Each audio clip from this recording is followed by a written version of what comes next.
I am Emma, And I'm Carrie. and together we are going to interview today Mr. Michael Jackson. So, should we jump in? We'll jump in. He's already waving. He says, I told you it's going to be fine. Just let it go. He says, go with the flow and it's going to be okay. So tell me what he looks like. Well, the way that I see him, and I just want to explain that real quickly. You know, they can project themselves whatever way they want to, but a lot of times they will project themselves in a way that the person who is communicating to them is most comfortable with. So for me, he looks like when he was in his early teens. He was, he was all grown up. He had his curly hair, and I thought he had the greatest smile and the sweetest cheeks. I always wanted to punch those cheeks when I saw him smile. So that's what he looks like to me. He looks pretty skinny to me. I thought he'd have a little bit more bone to him. A little bit more filling. But he just looks kind of skinny and tall. But he's handsome in my book. So is that the way he likes to remember that lifetime? I think he's making me feel that that's the way that he felt the most comfortable with, although he says, I never really fully got comfortable with who I was, with my body, with the way that I looked. Also due to a lot of comments that I received from people, from my own family. My father would tell me, you have an ugly nose, you don't have that from me, that's got to be your mother's side. So there was a lot of criticism as I grew up, and when I went from a boy to a teenager, and I started getting a lot of acne, and I started getting a lot of skin trouble, the insecurities just got added on. And people would stare at me and would say, ooh, what happened to you? So I never felt really comfortable in my body, but the way that I'm projecting myself to Emma is a time where I felt like things were actually happening for me for a change instead of things happening for everyone else. So that's why I feel very comfortable in this form. I can't even imagine living life for everyone else. Did you ever feel that any of these things were your choices? From a human perspective, I felt like a lot of things were forced upon me. A lot of things were pressured upon me, but the music was always in me. That was something that I believed came from God, and that was God's way of communicating through me. And I was very convinced about that. And I was, that was the one thing that I held on to that seemed to be just me. The way I looked, the way I had to perform, the way I had to act, the way I had to be. I even felt like I needed to perform around my parents. I couldn't be myself. I wasn't allowed to be myself. I couldn't be around my family and my friends. I always had to kind of play a role in order for them to know Michael the way that they knew him. So yeah, I never really felt like I could be who I truly was. And then when I finally started to kind of find my way, when I started to reconnect with the pureness of my heart, I got attacked again. So it didn't really matter what I did. I always felt like I had to play a role, and I had to be somebody for someone else, and that weighed very heavily on me. Did you ever? Most kids rebel. And I believe that that's what that teenage angst is they're trying to peel away from the identity that their parents give them. How did you do that? Or did you? I don't think I ever did. There was too much fear placed upon me for pretty much my whole life on what I was allowed to do, what I wasn't allowed to do. So you become in a way brainwashed. And that transitioning stage that most people have when you go from being a child to being a grown-up. There's a transition phase there. For me, that never happened. That started at age 5. I had to become an adult at age 5. I wasn't allowed to be a child, so I never had that. The chance to develop and to change and to discover myself without getting judged for it or without getting beaten up for it. Because if I did something that wasn't to the likings of Joseph, then I would just get beaten, or I would get humiliated, or I would be privileges would have been taken away, things like that. So I never really had a chance to develop my own identity. Yet it was so strong to all of us out here. That was not my identity. That was my energy. And I truly believe that I was sent down here to be a messenger of compassion, of love, of unity. And I knew that my music, my inspirations, my dancing came from a divine source. It came from something bigger than myself, because, you see, I never sat down and thought, what am I going to write now? I don't advise anyone to do that. I allowed the universe to talk to me. I allowed to be open and to be receptive to feelings, emotions, thoughts, visualizations. I was a big dreamer because it was my only escape. It was the only way to get away from reality. I would create worlds in my mind where I would go, and I would, in a way, be myself. I had a chance to kind of create the universe that I wanted. So I was always daydreaming. But through those daydreams, I received a lot of visions. I received a lot of input. I received sometimes even images of future events. And through those kind of visions and through placing my consciousness into this different frequency, into this different dimension that I created, I received a lot of insights and songs and sounds. And sometimes they would just come to me, but I would never sit down and say, okay, now I need to write a song. I would let the universe communicate to me, and from that came a song. And that's why a lot of my songs really speak to people, because it's not me telling the story.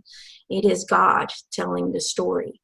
And that's why my music really moved people, really changed vibrations and frequencies in the universe. And a lot of people might not be aware of that. But music can change the world, because it's a universal language that everybody understands and that everybody can translate in their own way.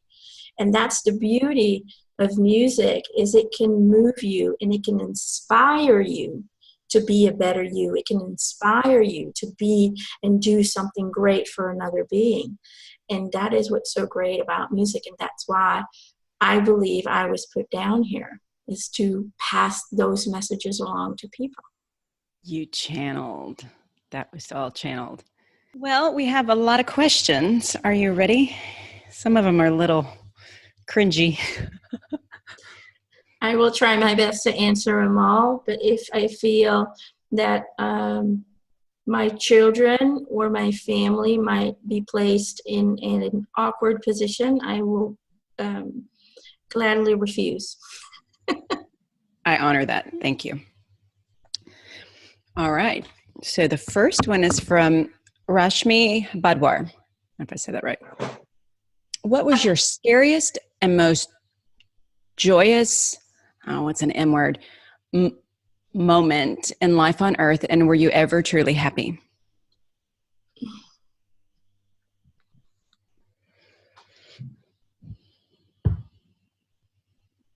Well, he says, my scariest moment in life was my entire childhood. being abused as a child and even far into my teenage years, always living in fear because you don't know what mood he'll be in today or what he will not like about you tomorrow. Always feeling guilty because my brothers, I got in trouble too, but a lot of times my brothers would get in trouble and they would get beaten because I did the steps correctly. And sometimes they would miss a few steps here and there, and he would just completely go off on them. Why can't you be more like Michael? And, I always felt like that was my fault. They were getting beaten up. He would beat with whatever he could find, whether it was a metal rod, whether it was a belt, whether it was, a lampshade, whatever he could find, he would beat us, almost sometimes to the point of death, where my mother had to take him off us. And she would say, "You're killing him. You need to stop." So I always felt like they were beaten because I was doing it too good, but I was afraid of getting beaten as well. So I always took that blame upon me. And you're constantly having to change who you are. You're playing a role day in, day out to keep Joseph happy. You're hoping that you can prevent outbursts, and it gets so exhausting and it gets so draining that there were times where I didn't even know how to get on with my dad. And I doubted, I doubted if I had sometimes the strength to continue life. Because it wasn't life. It was in a way torture. It was, he's showing me a concentration camp.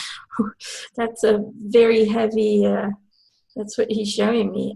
So I guess forced labor is kind of what he's referring to. And all of that created my withdrawn behavior. It kind of created a personal prison. That's what I did. I created a personal prison where I created the illusion of being safe, not knowing that really my own inner demons, which were, a lack of self-love, a lack of self-identification, not knowing who I really was. My father stripped that all away from me. And all of this would eventually take me from this world. When I look at my death, it was the lack of self-love, self-respect, the lack of understanding myself in this world, my purpose, what my place was in these relationships, because the relationships never healed. So that was for me the most painful thing. And then my greatest joy were my children, being a father, and I know there was a lot of people telling me I didn't do it right and I did this wrong and you shouldn't do it that way.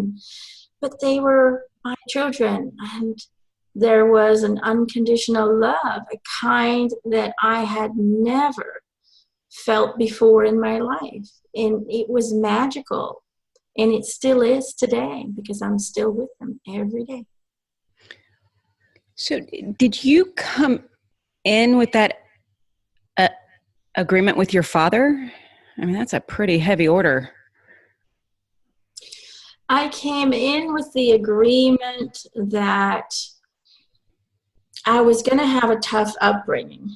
The physical beatings really wasn't part of the contract. That was something that he created over time out of his own insecurities. Not all details are fixated in your contract. And for me, it was about having a rough time, being in a large family, having the fame from an early age, and that would have been enough,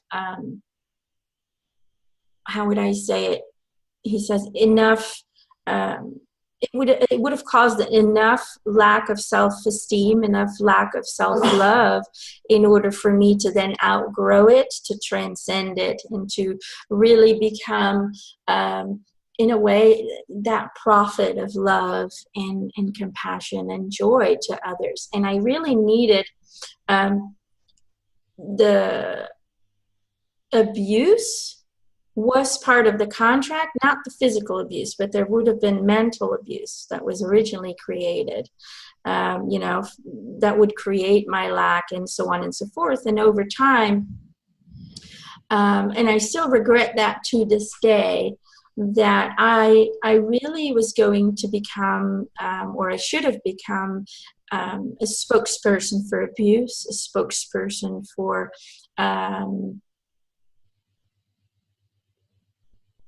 he's just showing me abuse of children, and really helping people to transcend that, helping people to heal themselves. That's what I really should have done with it, but I always got stuck because the fear had been pumped into me from such an early age. It became part of my existence, and it became part of my DNA, and it's really hard when you don't have a lot of support. I mean, and this is the crazy thing. So many people love you, but there's not one person out there who says, how can I help you, really? They always want something from you. And despite so many people who were around me, there was never one person who helped me with my traumas, who helped me with my suppressed feelings and emotions and anything like that. Can I tell you what I just saw? Mm-hmm.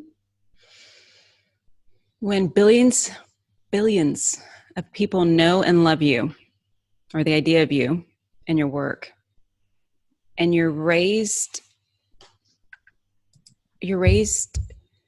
in a place where everybody that has access to you is either part of the prison, or they have to have your father's approval. It's like you were cut off from anything that could have helped you heal. He's saying exactly. This makes my heart hurt. But he says, despite the pain, I healed millions of people's hearts. And that alone is worth the pain. That's a tall order. Okay, before I cry. Emma Egan. Michael, I've been a longtime fan of yours and have known you were always connected to the divine through your music and dance. Do you credit your talent to this? Do you believe you were an instrument of nature? I think you kind of answered that. Yes, I think I was an expression of divine source, but I'm here to tell you that we all are in our own way. You see, God or God source wishes to express itself through you in a physical world so that you may experience your own greatness and you may experience the greatness of others. So the universe creates itself through you, meaning that it speaks through you with every thought, with every feeling, with every experience. And so through your free will, the universe expands as an entity. So I did have a lot of visions, like I said, when I was a child and I was escaping with my consciousness into other dimensions. But we all channel all the time, every minute of every day. And the only difference for me was I knew that in my heart, I acknowledged it, I was grateful for it. And the more grateful I became, the bigger the messages came.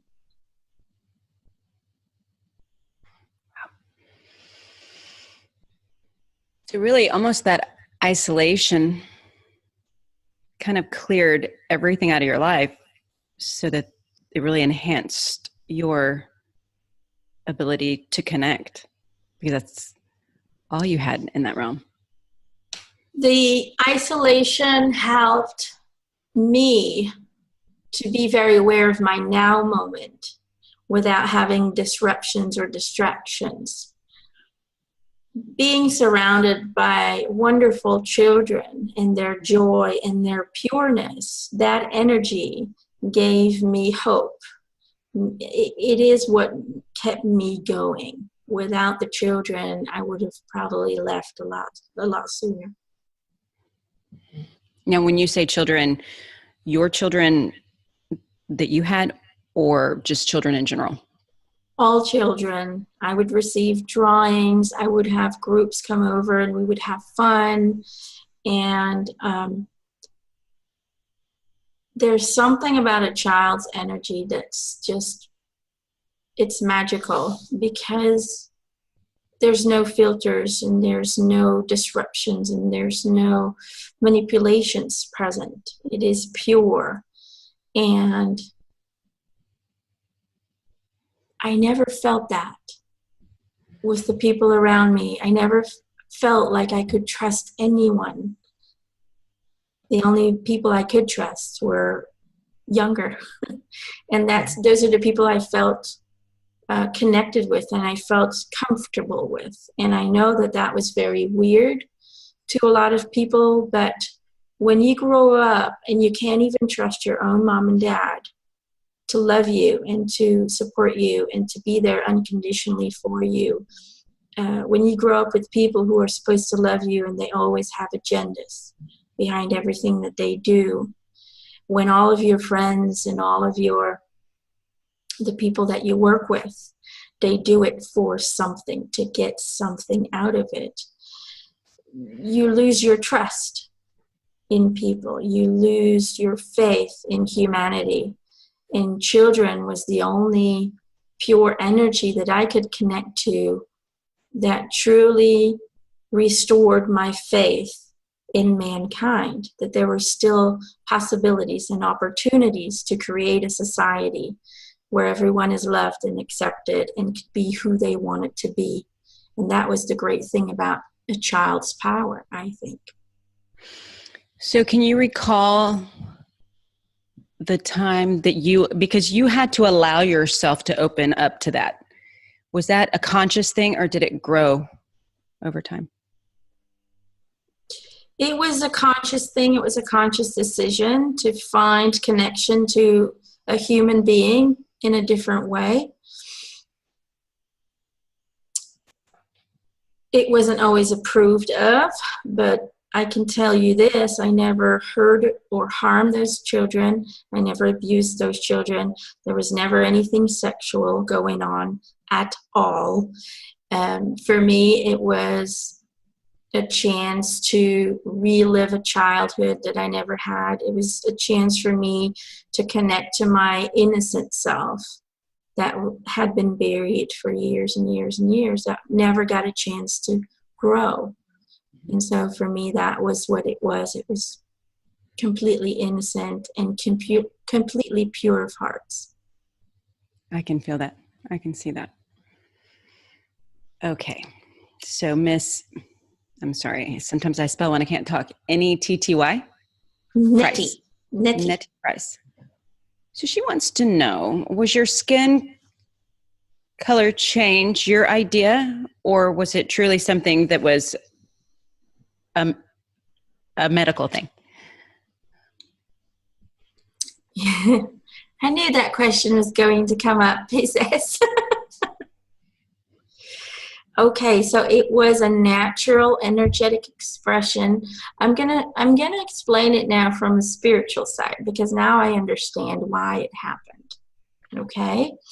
It was a natural energetic expression of inner rejection.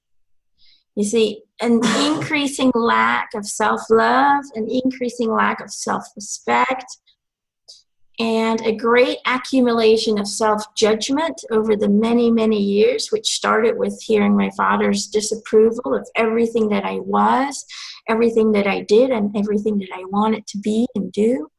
That triggered my body to become unrecognizable and created the skin abnormality. So you see, when you lose yourself and only experience judgment, expectations, and demands, you in a way start to reject the true you inside of yourself and eventually lose your own identity within.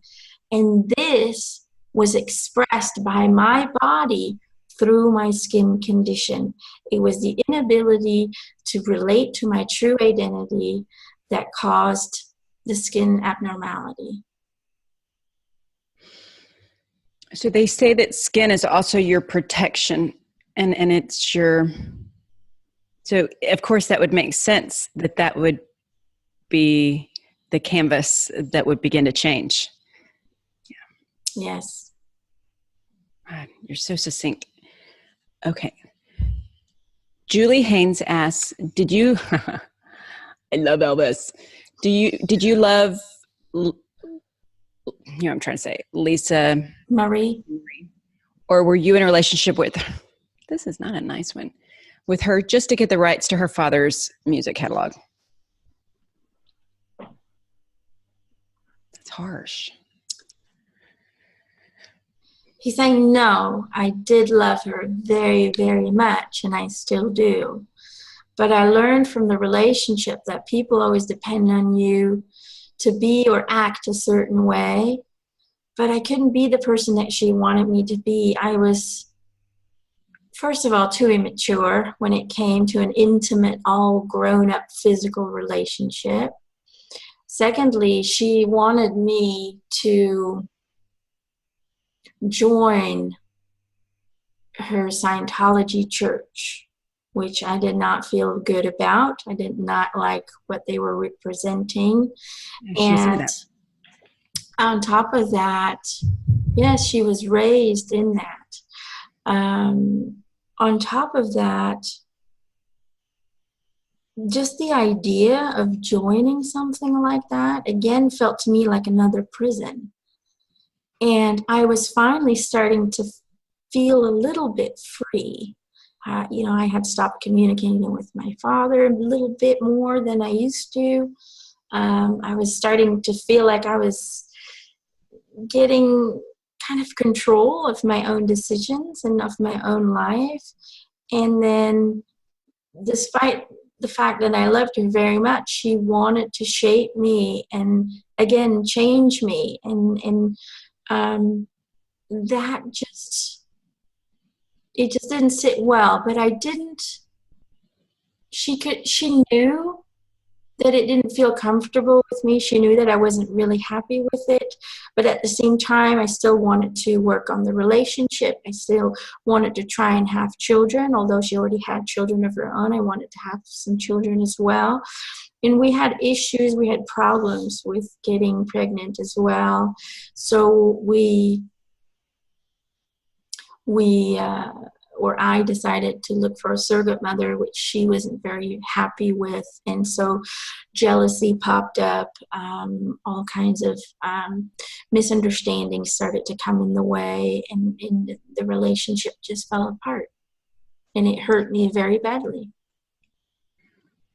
I think it's hard enough trying to make it work with people sometimes. So to add all of that, yeah, that's tough. So wait, I have to ask, do you see Elvis on the other side? He is one of the first people that was there to meet me. Yes. That's cool. Yes. That's cool. All righty. Julie Haynes. Nope, we already did her.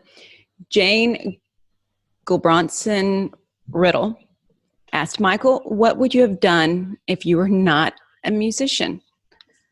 Can you even answer that? Ooh, he's going, that is a hard question for me, because I never had the opportunity to even think about that. As I've been singing for so long. So it never really came to me to consider anything else. But if I could choose now, I think I might have wanted to be an actor, because I did do a little bit of acting, but I thought it was really a great escape. You get to be someone else for a change. You see, when I was on stage, I also felt like something took over when I had to do a show or had to do a performance. And I love doing it, but you should see me before I had to get on stage. I was a wreck. I was nervous. I was scared. I was shy. And then I get on that stage and something takes over and you become someone else. And like this invisible force, this invisible energy gave me strength and power to be fearless and to be inspirational. And then when the show is over and you go off stage, you kind of go, oh, back into your little insecure self. So I really was two people at once. On stage, I became overtaken by God's energy and God's confidence. And then I get off stage and I'm back into my shyness, like, oh, please don't eat me kind of energy. So yeah. Maybe an actor, that would have been great. The way your body moved was just beautiful. I mean, that was its own expression. Oh, really? Language. Yeah. Yes. Okay. So you've already answered the one from Miss Coots. So Emma Egan asked, you always said we can learn a lot from children, from their innocence and wonder at how they look at the world. From the perspective of where you are now, do you still believe this? Is there any advice you can give us to help us heal the world? Absolutely. Like I said, children have that pure, unaltered, unpolluted connection with themselves, with their environment, and with their source. So their knowledge and their understanding of what we are here to do and who we are supposed to be is really spot on. And then what happens is we alter them. We take away their magic. We provide them with fears, with false truths, with misbeliefs that really destroys the connection with their own source. And they become brainwashed as early as 5 years old. And it takes them a whole lifetime after that to find themselves again. And sometimes they don't even get there. So my advice is to never underestimate children's knowledge and wisdom. They have a greater understanding of our path than we do as adults. So teach them the tools that they need to nourish their inner wisdom and to hold on to their own beliefs and truths, because your reality is always created by your own beliefs and by your understanding of the universe. So don't predetermine who they should be or what they should do, but allow them to be free to make those choices themselves, and always support them in their dreams and their desired adventures, and just love them unconditionally. Don't teach them how to fail, but teach them how to grow from disappointment. That is my advice to every parent out there. Oh, that's what we try to remember in our house, is that a setback is just a spot where we can learn. A setback is a step up. Oh. That's the truth. It's one step closer to where you want to get. That's exactly right. That's exactly right. All right, my eyeballs. Okay. What would you like to see done with Neverland Valley? Oh, that's an easy question. I'd like to see it restored and even expanded into an all-access amusement park where families can come and escape their daily lives and really experience the magic for a change. Okay. I wonder if you ever felt healed in this lifetime from the abuse of your own childhood, or if you feel fully healed now, and what advice, if any, you may have for those of us wanting to heal from traumas in our own life. And that's from Ms. Bethany Blessing. I love her name. Yeah, I love her name too. He's saying, good question. I didn't get healed until my transitioning. And the reason I didn't get healed is because I would hide from it instead of confront it. And one of my biggest regrets that I have is that I didn't become that spokesperson that I talked about. to bring abuse into the light and to talk about it and finding ways to heal and release those energies. It would have helped not only others, but it would have helped me in my healing journey as well. So my advice to people who are dealing with trauma, who are dealing with abuse, would be to, I guess, first of all, acknowledge it. Don't hide from it. Don't try to cover it up or put it in a drawer and never look back at it, because it's always going to resurface in some way or form in everything that you do and what you think, in the way that you act to certain things, certain experiences. It's always going to resurface. So don't hide from it, but acknowledge it, that it happened, that it is part of your journey. And then find forgiveness in your heart for what happened, not for the perpetrators, but for you. So you can let go of those energies that affect you so gravely, even in the now moments, because every time you relive it in your mind, it's no longer part of your past, but it becomes part of your present. And you literally relive it over and over and over again. And last but not least, I think this is a very important one, is self-love and self-knowledge. No one can hurt you unless you allow them to, unless you allow their poison into your hearts. And so you need to find your inner strength. You need to know that you have the power to overcome everything, and that you always have a choice on what tomorrow will look like for you. No matter how hard the circumstances, no matter how deep you feel you are today, tomorrow is a new day to reinvent and recreate your life. And so know that that power only resides within you. There's not one person out there who can help you to do that but you, by changing your perspective on yourself, by embracing and accepting your past with love and acceptance, knowing that it has shaped you and it has expanded your soul with knowledge and wisdom and understanding of what it feels like to go through uncomfortable things. And that's really how it is. Become powerful enough to start creating your new future. So did you view yourself as a victim? Did you wear that identity? I was very much stuck in victim consciousness. Yes. I never transcended out of that. It would be hard not to, because no one else had access to you to tell you that you're this magnificent, strong being. And the ones who did were never always truthful. I could always feel that there was a catch behind what they were saying. I had a few friends. Elizabeth was great. He's calling Liz. I had a few friends, but they were very rare. And he says Elizabeth Taylor was like a surrogate mother to him. But there were few people. But still, I couldn't fully open up to them because it was really hard for me to do that, because I was never taught. I was never taught to talk about feelings or emotions. They weren't allowed.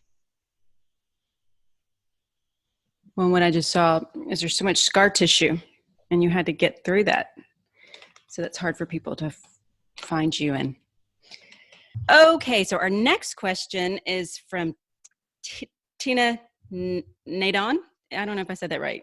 Yes, you think? Okay. Michael, do you visit the person who plays your music? I sometimes get a feeling when I play your music. So I think she's asking, I mean, we all know what she's asking, which is when we connect, when we play your music and we kind of reach that place, do you connect and do you pop in? He's saying absolutely, absolutely. Every time someone connects to the energies that I've put into my songs, you connect to me. And I know that might sound very unreal to some people, because there are millions of people listening to my music every day, whether it's on the radio, whether it is on CD, whether it's on YouTube, you name it. But yes, whenever you connect to my music, you also connect to my soul that was poured into the music. You connect to that energy, my energy that became part of the music. Let me try and explain something really quickly, he says. You see, what we create in this world becomes you. It is you. And so that energy of my creations is similar, or is pretty much identical to my energy. And so just you thinking about listening to me, or just you thinking about pulling out that CD, just the thought of it before you even listen to the music instantly connects to my energy, instantly connects to me on a vibrational level. And so right there, we are connected because you're thinking of me. And I think that's very important to know, because when people cross over, a lot of people think they have to call people in order to connect. But just you thinking of a person, just you having a memory of a person right there, in that instant, they are aware that you are connecting to them and they are with you in that moment. So yes, I do help a lot of people in their dreams as well. A lot of people dream of me, and I do really come and visit you. It's not an extra effort for us. We don't have to, put people on hold. Hold on, let me visit this person first, and they'll come visit you. It doesn't work that way. We can split our energy up in as many entities and as many connections as we need to. It's a very simple thing for us to do. But please know and understand that if you do feel my presence, I am always there. And know that if you do listen to me, I am aware that you are connecting to my energy in that moment. So in that vein, are there folks around the world that connect to you and can actually have a two-way, kind of like we are now? Can they actually hear you speak back, and do you help them write, or do you help them through difficult times? Yes, and there's a lot of people who are actually aware of that connection.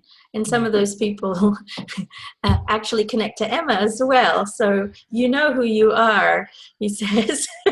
But yes, I do help people in their spiritual journey as well. And I do help people to connect to their true selves. You see, when I was in my incarnation, I really had a hard time connecting to myself. So I love helping people connect to their own entities, to their own real being.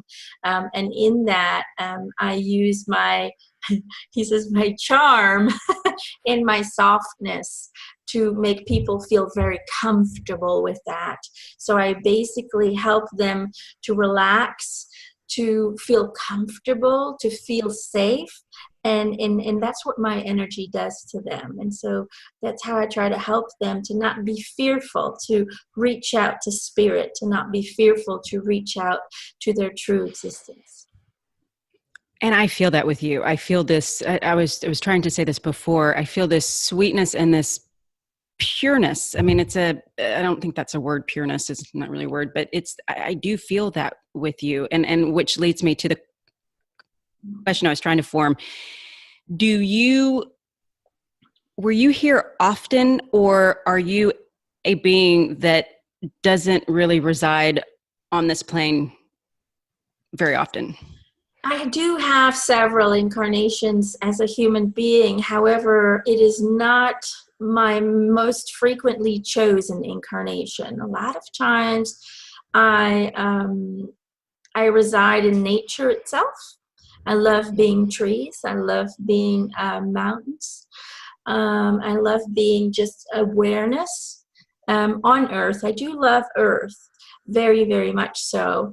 But a lot of times it's mostly in the area of nature, or it is in the area of the Pleiadian family. And that's where I reside very much so, because protection and unconditional love, compassion for one another is very deeply grounded inside of me. But I chose to experience this in a way, conflicting incarnation, just to really understand or get a better understanding of why people do the things that they do. What is the function behind it? What is the human psyche all about? And in this incarnation, I got a wide variety of lessons and understandings of why people react the way that they do, so I can then use that in the guidance and in my other incarnations to help humanity heal and to help humanity grow into a level that they can't comprehend to right now.